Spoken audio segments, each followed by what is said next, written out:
ሜይ 4 የዕለቱ መልእክት ርዕስ መልካሙን አስቡ።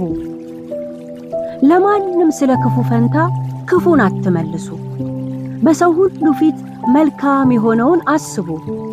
ሮሜ ምዕራፍ 12 ቁጥር 17።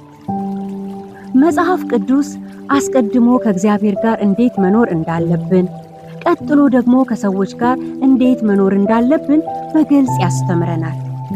ከሰዎች ጋር ለመኖር ከተሰጡን መመሪያዎች መካከል አንዱ በሰው ሁሉ ፊት መልካም የሆነውን አስቡ የሚለው ነው።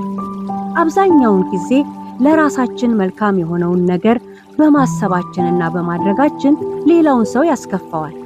ምክንያቱ ደግሞ የተከተልነው የግል ስሜታችንን እንጂ የጋራ የሆነ ነገር ባለመሆኑ ነው። በእንደዚህ አይነት አካሄድ ቅያሜና የግንኙነት መሻከር እንዲፈጠር ምክንያት እንሆናለን። እንደዚህ እንዳይሆንና የእርስ በርስ ግንኙነታችን ጤናማ እንዲሆን በሰዎች ሁሉ ፊት መልካም የሆነውን ማሰብ ተገቢ ነው። በሰዎች ሁሉ ፊት መልካም የሆነውን ከምናስብበት ከምናሳይበት መንገድ አንዱ ንግግራችን ነው። ለዚህም ነው ለማንም ስለ ክፉ ፈንታ ክፉ አትመልሱ የሚለው ሐሳብ አብሮ የተጻፈው።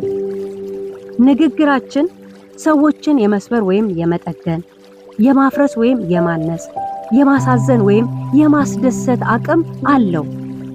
ሰዎች ክፉ ቢናገሩን ምላሻችን ሊሆን የሚገባው እንደነርሱ ክፉ መመለስ አይደለም። ይህን ብናደርግ ከነሱ የተሻልን አንሆንም። ነገር ግን ክፉን በመልካም ብንመልስ የሚያዩንን ሰዎች በሙሉ ቀልባቸውን መሳብና መማረክ እንችላለን። ይህንን አቅም ከየት አገኘው በማለት ሲያስቡ ከክርስቶስ እንደቀዳነው ይገነዘባሉ። ይህ ደግሞ በተገለጠ ሕይወት ምስክርነታችንን ገለጽን ማለት ነው።